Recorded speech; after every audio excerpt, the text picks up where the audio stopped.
Since we were children, we've been taught a simple fact.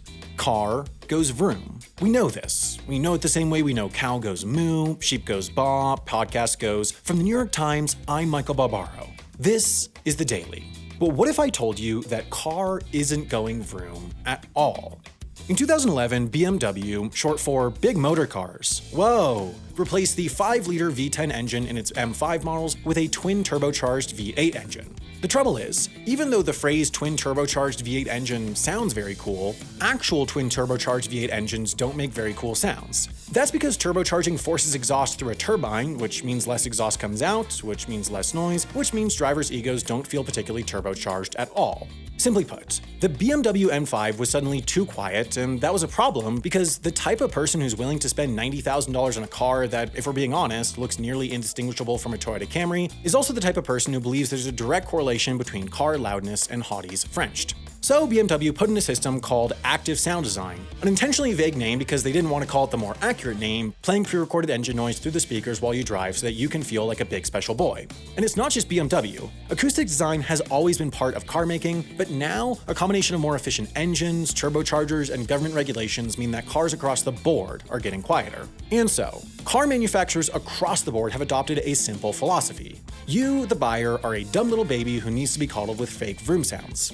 Ford employs a system called Active Noise Control, confirmed to be in Mustang EcoBoosts, that uses microphones in the car to take the engine's real sound, process it, and then play a version of it through the speakers. They actually workshop the sound by surveying Mustang fan clubs, which consist mainly of dads with estranged children and one confused teen who thought this was a chance to read their Spirit Stallion of the Cimarron/fiction. Acura has a similar system called Active Sound Control. Kia calls theirs Active Sound System. Basically, if you go into your car settings and can find something using some combination of the words active and sound, your car is probably lying to your face. Well, to your ears. Actually, your ears are on your face. Or wait, are they? Are ears on your face? Never mind. Volkswagen uses this weird puck-looking thing called the Sounddektor, which, according to my neighbor from Munich, is German for leave me alone, although it's actually kind of unclear exactly what the Sounddektor does because the reporting conflicts with official statements from VW.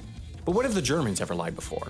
Many Porsches and some Fords use a slightly less egregious amplification system called a sound symposer. Basically, it's a plastic tube that runs from the engine to the cabin so that more of the sound comes in.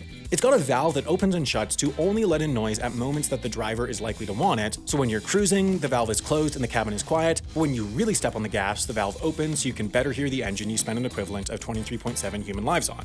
Most car manufacturers I didn't mention likely also use some combination of speakers and special tubes to craft their driver's audio experience, but it can be hard to know their exact methods because they often aren't very public about it. They typically don't want drivers to know that the purr of the sports car they just spent their child's college fund on is about as real as the purr of baby Luigi's Goo Goo Buggy. But there's a whole other side to the issue of fake engine noise, an electric side. Here's the thing. Electric cars are quiet. So quiet, in fact, that much like high blood pressure or a rabbit with a knife, it's a silent killer. One study found that pedestrians were 40% more likely to be hit by an electric or hybrid car versus a gas-powered one because they couldn't hear the electrics. That's why the US and EU have put in place regulations that electric cars must play a synthetic sound when going under a certain speed. But where you and I may see a regulation, electric car manufacturers see a perfect opportunity for sonic branding, or audio logos. You know audio logos. I can't actually play the real ones because of copyright, but I can recreate them. There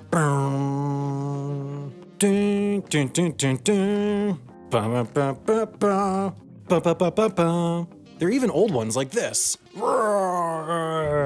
Anyways, in a sign of just how seriously car makers are taking this sonic branding opportunity, BMW got Hans Zimmer, the guy who scored The Lion King, Inception, and, well, frankly, about half of the blockbusters in the last 3 decades, to design the sound of their new electric vehicles. I mean, more accurately, they got Hans Zimmer's underpaid assistant to do it and then got Hans to slap his name on it, but I digress. Electric car brands are increasingly hiring composers to design these synthetic engine sounds. Volkswagen got Leslie Mandoki from the Eurodisco band Genghis Khan to design the sound for their ID3. All of this raises the question, why? Why get the composer of Dune to design vrooms? Well, why buy a really nice BMW in the first place when a Camry could get you from A to B for a fraction of the price? And if you are going to get a luxury car, why get a BMW versus a Porsche versus a Rolls-Royce? While cars are a technical product that does a technical thing, drives you places, really cars, and especially luxury cars, are a lot more like alcohol or Selena Gomez's singing career. It's less about actual technical ability and more about branding. And sound is just another way to get your brand in the customer's face. I mean, ears. You know what? Just decide in the comments, are ears part of your face? Let me know.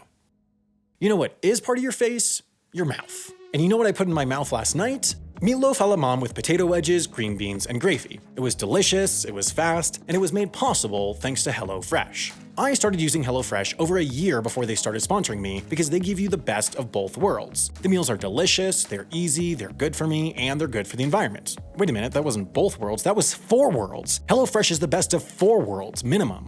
At the beginning of each week, HelloFresh will send me the meals I selected with fresh, pre-portioned ingredients so I can cook my meals quickly, easily, and with no food waste. And look, I could talk all day about how it's easy and sustainable and healthy and I don't have to go to the grocery store and blah blah blah blah blah, but here's what you really want to know. The meals are delicious. Look at this. Look at it. I made it. And then I ate it with my face and it was delicious and you could too. And if you click the button on screen or go to HelloFresh.com and use code HI16, you can get started with up to 16 free meals and 3 surprise gifts.